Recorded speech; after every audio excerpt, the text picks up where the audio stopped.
Ready to shine inside out? Welcome to Polished Beauty Podcast, where ambition meets empowerment.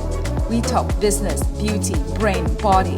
I am your host, Dr. Daisy Aim, triple board certified cosmetic surgeon and OBGYN. Let's get polished.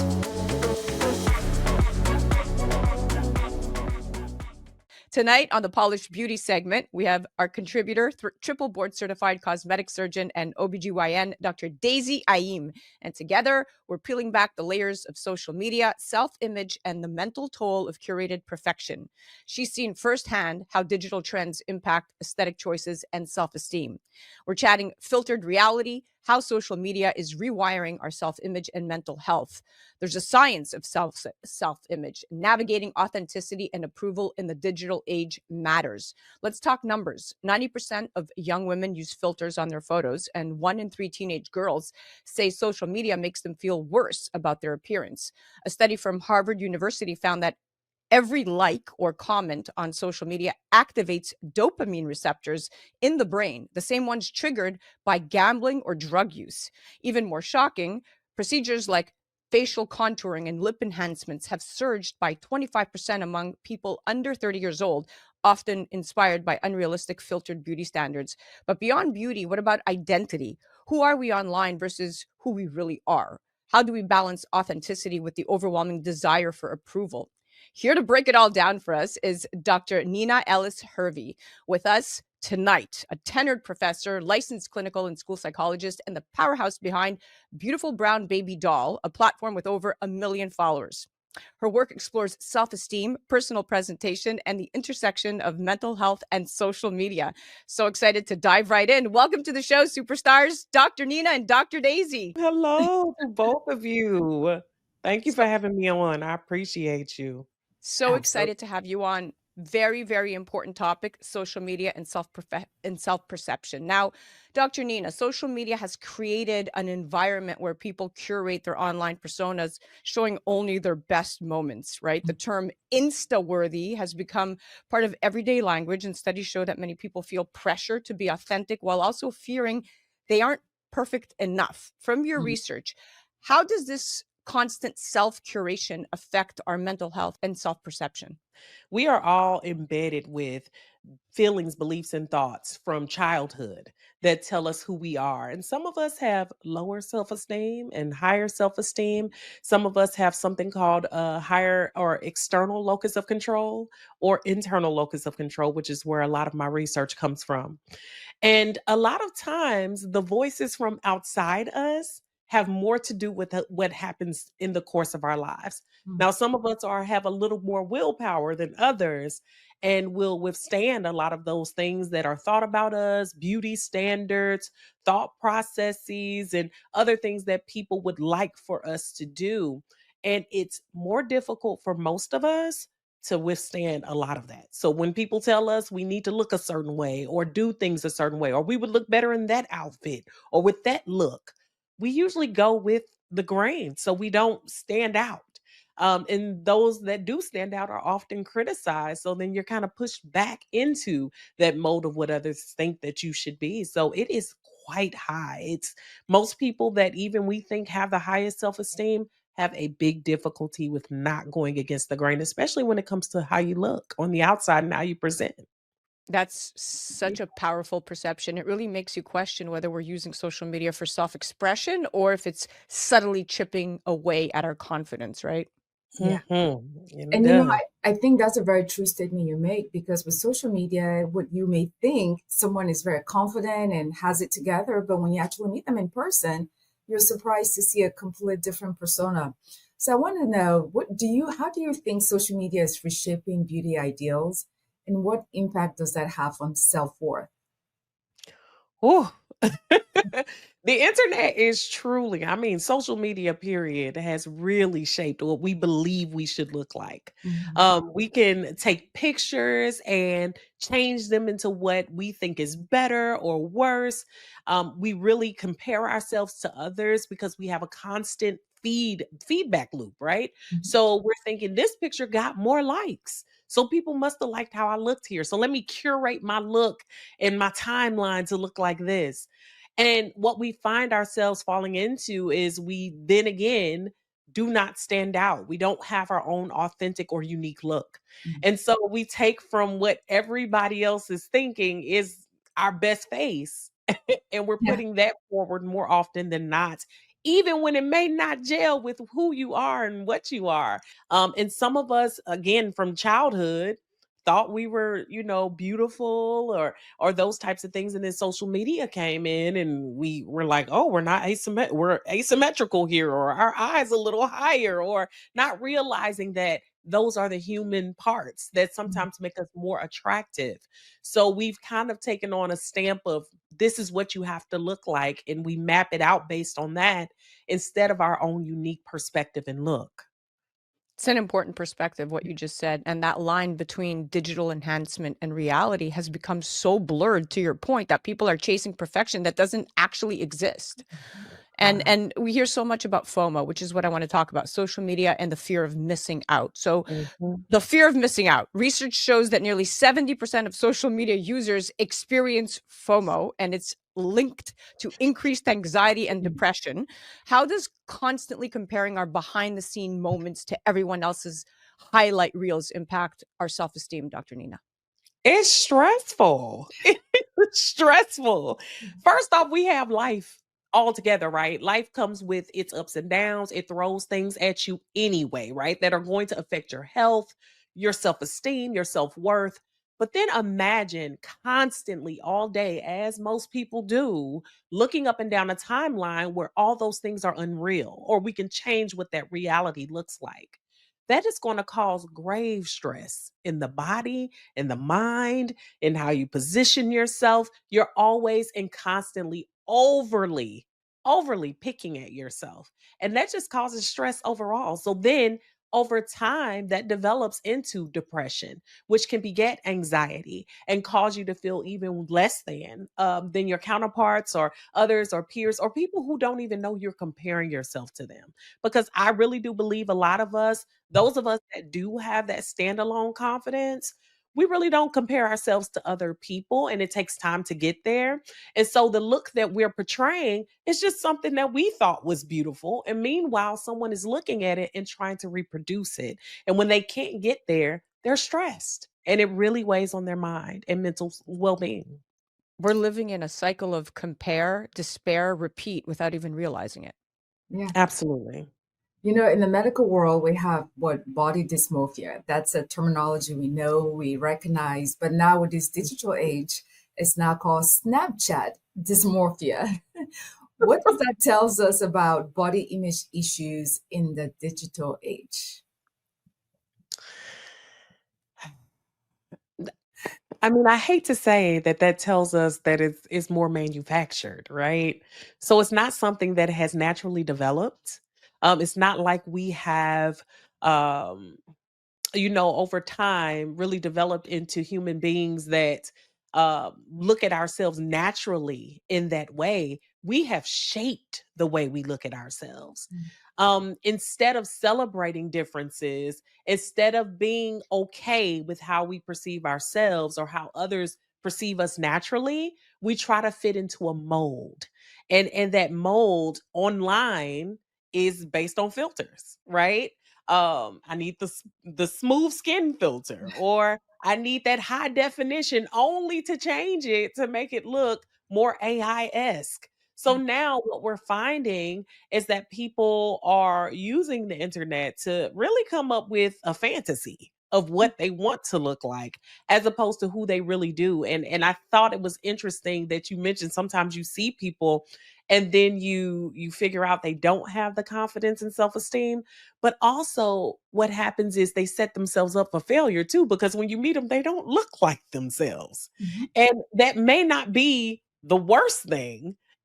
That might be just surprising and shocking to those who experience them offline. Shocking, Yeah. but so real, right? Let's talk about the dopamine rush, because a study from the University of California found that every social media like or comment releases small amounts of dopamine, reinforcing addictive behaviors. I found this absolutely fascinating to read. Dr. Nina, what happens psychologically when people rely on social media for validation, and how can they set boundaries to protect their mental well-being? Anytime they get a like, anytime they get a positive comment, even a negative comment, Okay. They're going to be continually looking for that high and looking for a way to replace that last feeling that they had. And it's almost like a physical addiction, right? Or biological addiction, because you're constantly chasing something that makes you feel good or feel better. And so, a lot of times when I'm seeing people that way, or working with different students, clients, mentees, patients, different people that come in, what we try to do is sort through what their idea of reality is. And a lot of times people can't even tell you what that is. Mhm. They don't know anymore. And because they've sought that high for so long, that that's become their reality. So a lot of times I like for people to go on a social media diet. Taking that social media diet and stepping back will Mm. help you to kind of filter what's out there and what's real and what's not. And it also gives you a better basis and foundation in reality, so that when you come back to a place that is more manufactured, you can start to say, that's not me. That doesn't work with me. That doesn't work with my look. That doesn't work with who I am. And if I want to wear lipstick today, I will, but I don't have to in order to take a picture of myself. And that just snaps you back into where you should be and snaps you back into reality. Wow, I such love an eye opener. that. Social media, it just proved what you just said proves that social media is in fact rewiring our brains, training us to crave digital approval, and it's Mhm. it's frightening. It Yeah, is. it is. It's funny. I came across one post. It's a very popular mental health specialist on social media. And he said something very clever. He's like, before you listen to all these voices of influence, I want you to ask one question. Who are you? Like, who is that Mm. person giving that advice? That sounds very well thought out, coherent, but who are you? What are the credentials for that statement that you're saying?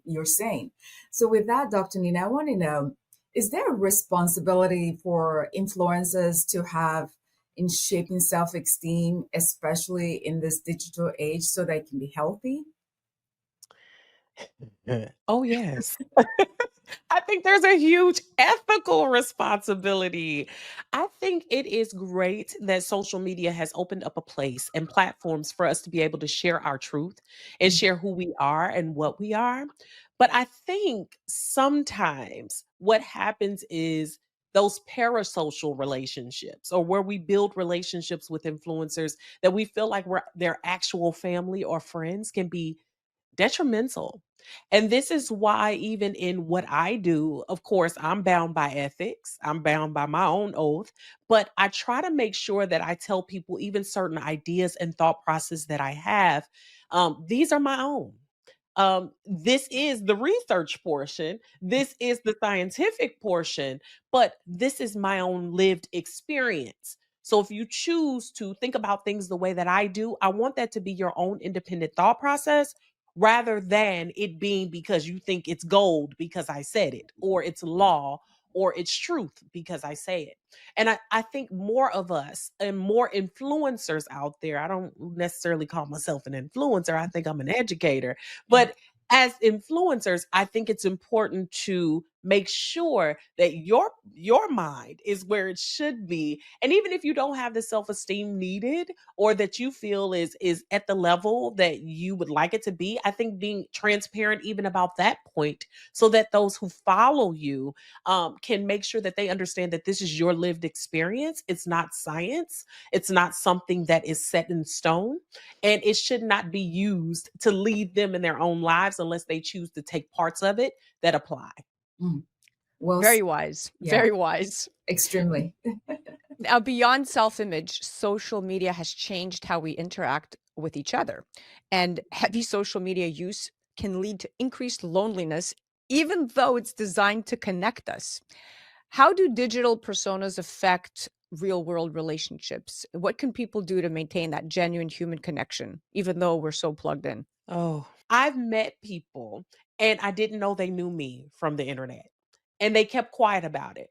And then they'll go back and tell someone else, well, oh, she's really down to earth. She's really a nice person. What they're saying is she's really human.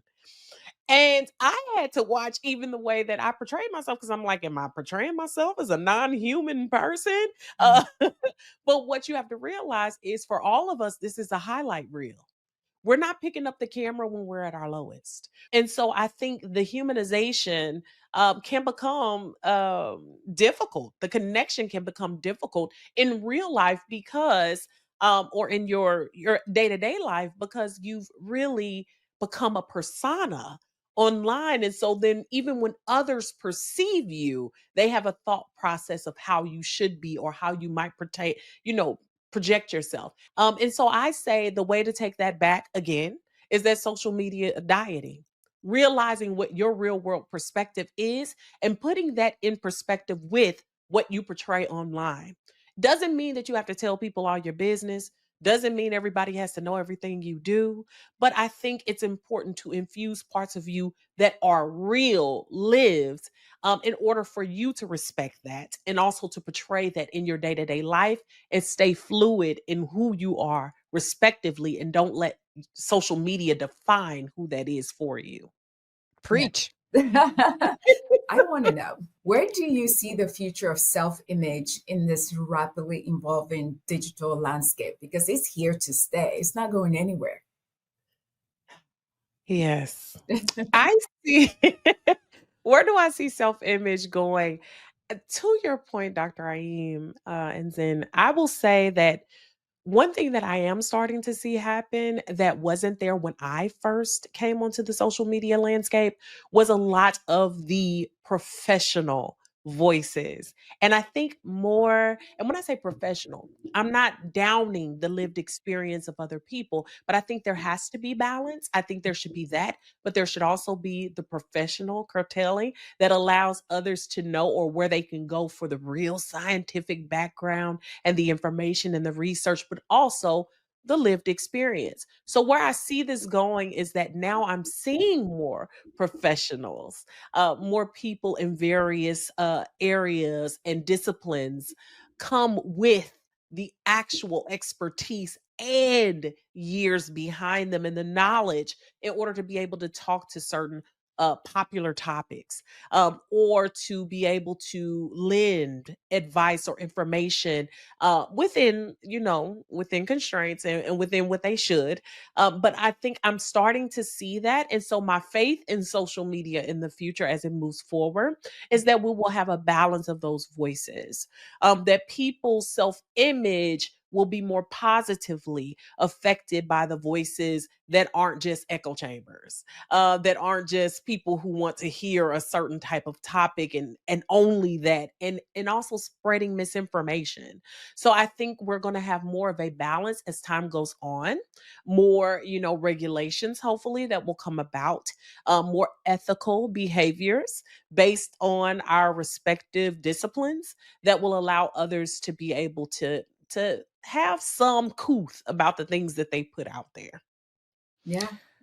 Wow. Well, we are at the end of our incredible discussion. This has been such a thought-provoking conversation, really just putting things into perspective and reshifting my thought process, because I did learn so much from you. So thank you so much for being our expert on the microphone today, Dr. Nina. Thank you for having me. Thank you for Yes. both of you adding your expertise here too as well. Before we go, our listeners definitely check Nina out. Dr. Nina, you could check her out at drninaellishervey.com, or you could check her out on social media at beautiful BRWN baby doll, and that's baby doll with one L. Beautiful BRWN baby doll with one L. And of course, you could find Dr. Daisy Aim directly on her website at drdaisyAim.com or on the gram at Dr. Daisy Aim. Well, that's a wrap on the Polished Beauty segment. And if today's conversation resonated with you, ask yourself, are you curating your online identity, or is it curating you? Until next time, stay confident, stay authentic, and most importantly, stay true to yourself. You can head to thepolishedbeautypodcast.com for more inspiring interviews. I hope you enjoyed this episode, and thank you for listening. Video recording of this episode will be featured on our YouTube channel, Dr. Daisy Aim. We are also found on Instagram at Polished Beauty Podcast or at Dr. Daisy Aim. Remember, new episodes drop every Wednesday, so stay tuned. Please like, share, follow.